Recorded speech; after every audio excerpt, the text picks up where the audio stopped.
Hello everyone and welcome to my YouTube channel YNR Daily Spoiler. Matt's real mother finally revealed. Jack left shaken. Mom, save me. Jack becomes terrified when he discovers Matt's mother's true identity.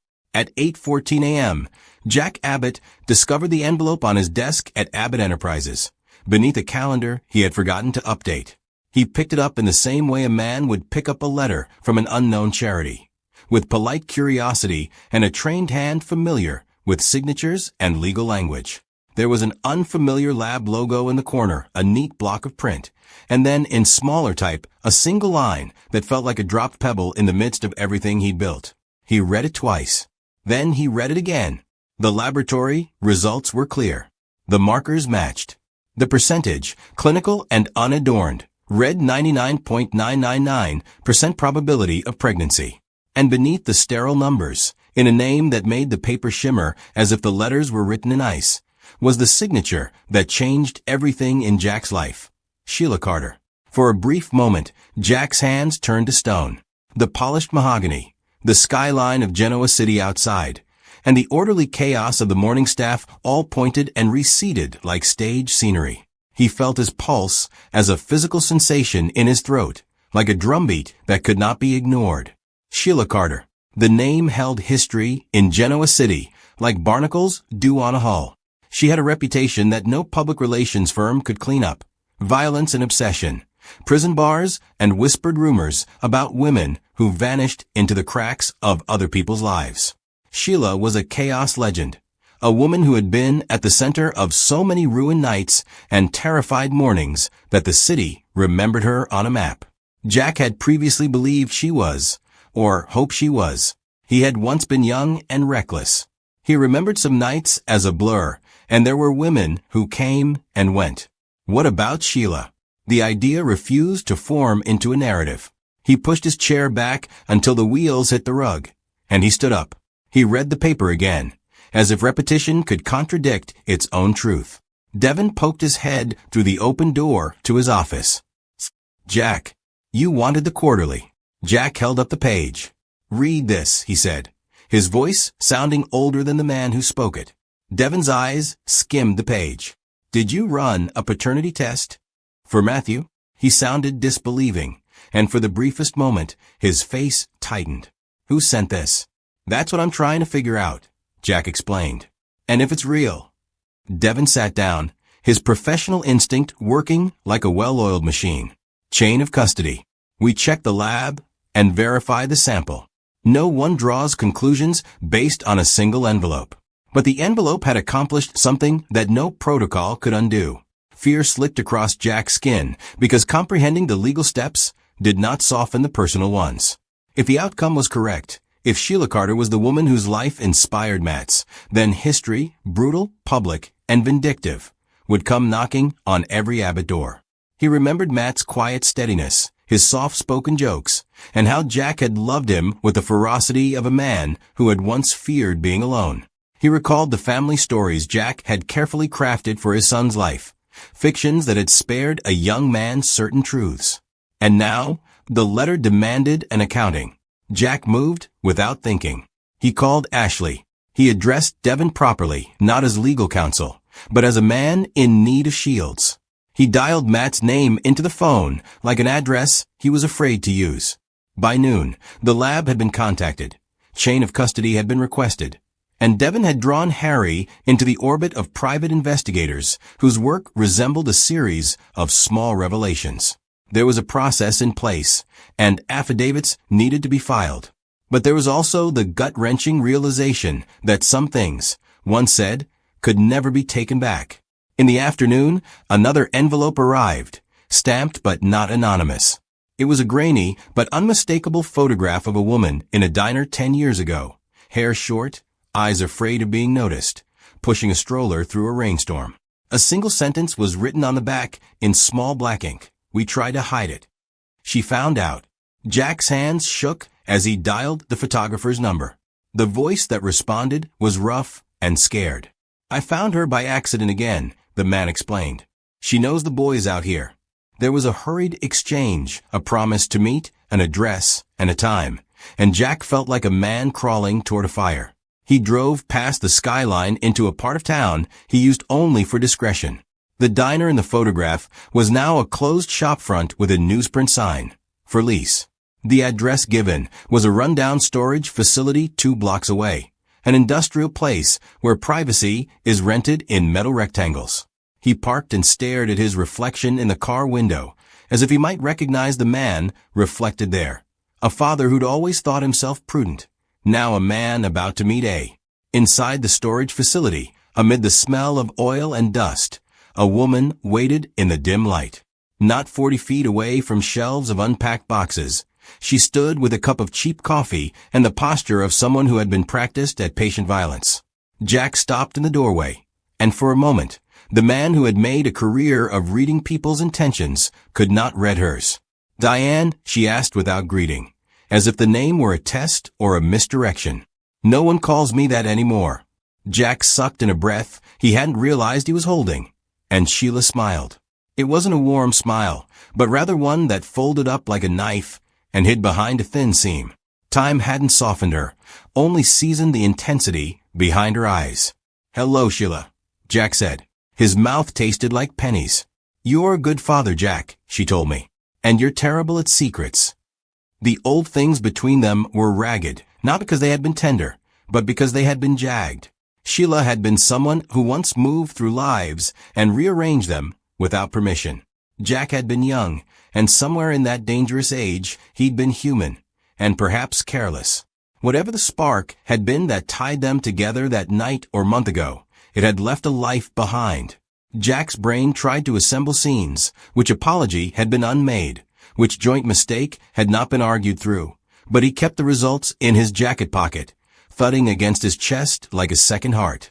"Why now?" was his query. "Why tell me that you're Matt's mother now? You've..." Sheila's laugh was weak. "Told you? No. I didn't come to apologize, Jack. I didn't come to court you for forgiveness. I came because Matt is in danger." Jack's skin became cold. What kind of danger? Sheila's eyes hardened. The kind people with money make for children who don't fit into their storylines. The Abbotts and the way they had smoothed things out, how Jack himself had been complicit in arranging fictions when truth seemed heavier than charity. The idea that someone would move against Matt because of his bloodline seemed remote. And yet, Sheila's voice held the taste of the kind of observation that only someone used to watching from the shadows could have. "You expect me to believe you?" Jack asked. Sheila took a step closer, and the cheap coffee foamed in her hand. "You'll believe the photos," she said. "You'll believe the lab. You don't want to believe me because you don't want to admit that a woman you once hurt could have a son who matters. But your son does matter, and they're planning to take him away." "Who's planning to take him?" Jack demanded, his words sharp and small. Sheila's expression changed, as if a map had folded over. "People who think legacies are more important than lives. People who think an inconvenient child can be made inconvenienter." She said the last word as a challenge. Jack froze in a way that had nothing to do with cold. He was a man accustomed to moving, deciding, and ordering lives into place. When words aligned into a pattern that suggested a real, present threat, not to a business or a brand, but to a boy you love, his limbs became statues.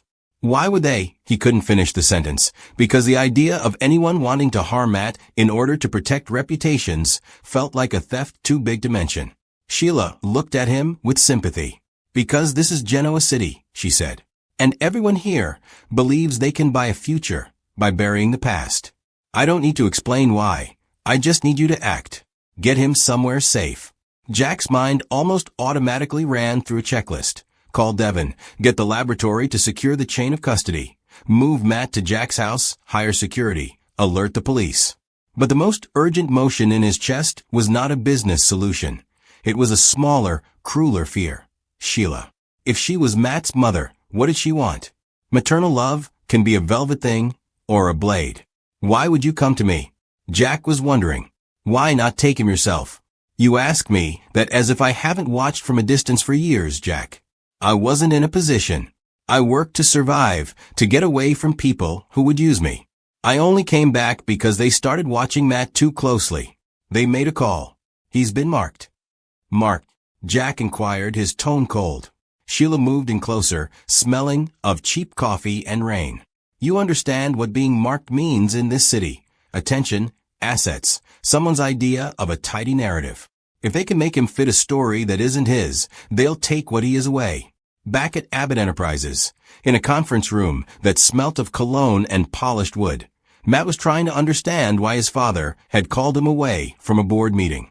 Jack's voice on the phone had been different, less paternal instruction, more urgent command. Matt, come to my office. Now. Matt knocked and walked into an air that felt older than the room, while Jack stood by the window like a man waiting for bad weather. Matt had arrived with the practiced calm of a man who had learned restraint in public. Dad. Matt inquired. Everything okay? Matt's expression shifted from polite curiosity to confusion to a slow bloom of disbelief as Jack placed the envelope on the table and laid the photograph beside it without saying anything. What is this? Matt inquired. Jack couldn't get the words out of his mouth right away, and the world around him became as clear as a single decision tree. He began, and these tests indicate. Matt's hand shook slightly as he picked up the paper, read the results, and read Sheila's name. For a moment, the room was a single-held breath, but Matt's composure broke the way glass breaks. Fast, sharp, and a million polygons. No, he said, because denial is a reflex. This can't be right. Mom, he stopped, the word causing a small, precise pain. Tracy? She's my mother. She raised me. Jack cleared his throat. You were raised by Tracy and Annie. No one can change that. He scrambled for the comfort of truth that had been the architecture of Matt's life. But biology is not always the same as family. Matt's face turned white from confusion. So if this is true, who? He choked. Who is she? Who is my mother? Jack's voice was small and brittle from the weight of confession. Her name is Sheila Carter. Matt's breath caught, and, as if someone had rewired his instincts, fear entered his voice. Sheila Carter? The Sheila Carter? The woman from the tabloids? Dad, that's dangerous, Jack concluded for him. Yes. Matt's perspective shifted. What does this mean? Why would she be? At that point, an urgent commotion burst into the corridor. Raised voices, an assistant running in, and the muffled thud of an accident behind the glass doors. Someone shouted, security breach. Someone's trying to get in. No one knew who the intruder was yet, but the word breach made their blood run colder. Jack's face changed color, a variant of fear he had never allowed himself to fully understand until that day. Minutes later, the security team rushed in, pointing to the surveillance monitors. There, on the feed, was a woman moving through the lobby like she owned the space by right of single-minded purpose. She wore a hood and gloves, but behind the gloves were hands that had lived too many lives. There was no mistaking the shoulders, the pacing. It was a movement Jack had catalogued in other people's nightmares. Sheila. Matt whispered. Sheila, Jack confirmed, his knees weakening as he remembered what he'd always excelled at, making decisions under pressure. Devin directed Matt to a secure room away from the windows. Jack called the cops. Security swept the floors, and the woman in the lobby, Sheila, used the confusion like a draft, moving with the singularity of someone who had practiced an entrance for years. The first confrontation occurred in the heavy air between the atrium and the private lift. Jack stepped out of Devin's path because someone needed to confront her, and Matt followed, driven by a fierce and fractured desire for answers. Sheila looked at Matt the way a woman looks at something she has been promised and denied. Up close, her face had lines that stories made a crooked kind of human, and her voice was quick with emotion. Matt, she said, as if the name held the map of a life together. I tried to come before. Why didn't you? Matt asked. Why didn't you tell me? Sheila's hands curled into the sleeve of her jacket. I needed to be certain they wouldn't use you, and that I could protect you. You think standing in a lobby will protect me? Matt asked, his voice shaking with disbelief rather than mockery. You don't know what they do, boy, Sheila said with anger. They make things pretty, and then they take what they need. Jack wanted to move between them and be both father and protector, but instead he heard Matt's voice break and a small, raw, animal-like cry erupt. Mom, save me! Matt screamed. He had not meant Mom as an accusation, but as what he needed most in the world. someone who would act and protect him. The word hung in the atrium like a flag in rain. Jack noticed a change in Sheila, like a lock suddenly catching. Her face softened, and a sound like a suppressed sob escaped her. "I am here," she said, suddenly maternal in a way the tabloids had never allowed her. "I did come. I am here." For a moment, the city's noise faded away, leaving only the three of them on a small bright stage. A father who had led with caution and had now been outpaced by confession. A son who had been raised and had now learned the edges of his identity with the speed of someone pushed into a chasm. And a mother whose life had been a catalogue of survival, whose claim arrived raw and thus terrible. Jack froze because he saw what Sheila's presence made possible and what it destroyed in the same breath. He understood that Matt's call for his mother had been the truest instinct, not for the woman who had given him his legal life, but for any woman determined to be the shield. But Sheila's history meant that her shield could also be a sword. She could protect him from institutional erasures. She could also invite old enemies to the door. When the cops arrived, Sheila's hands were raised. "No one touches him," she said. "He's mine." "No, he isn't," Jack said, firm but not shouting, as if he needed to remap his priorities on the fly. "He's not yours in the way you think. He's been raised. He belongs to more than biology." Sheila's eyes flared. Hurt, anger, and maternal imperative collapsed and reformed. "You left me," she said, "to Jack and to the world. You left me to survive, and then you made a life where my son didn't exist. Don't you dare tell me what he belongs to." Jack felt the room compress. He felt the moral cartography of his life redraw itself on the grid. He had to protect his son, manage the fallout, and decide what kind of father he would be now that the past had a name. The police wisely separated them and took Sheila away for questioning rather than arresting her on the spot. Evidence would be gathered, lab results would be authenticated or discredited, and the city would eat itself for weeks on the story. However, the real work had begun in the quieter rooms, the hospital corridors of private feelings. That night, Jack sat alone in his office and watched the city breathe. He had been a man who could manage quarterly reports and legal filings. He was not prepared for when a son said the word mom, and the world rearranged itself around that small, scorching request. Matt called Tracy that night not for answers, but for reassurance, and Tracy responded with the only grace she knew. She took him into the steady center she'd always provided. Matt slept in the house he'd known his entire life, with the woman who had raised him and loved him like a compass. But Jack couldn't sleep. He thought of Sheila's eyes, not only the danger there, but also the hunger for something a mother had been denied. He thought of the envelope, the lab numbers, and the photograph that had arrived like a warning. He felt fear, but it wasn't just fear. It was the beginning of a responsibility he couldn't delegate.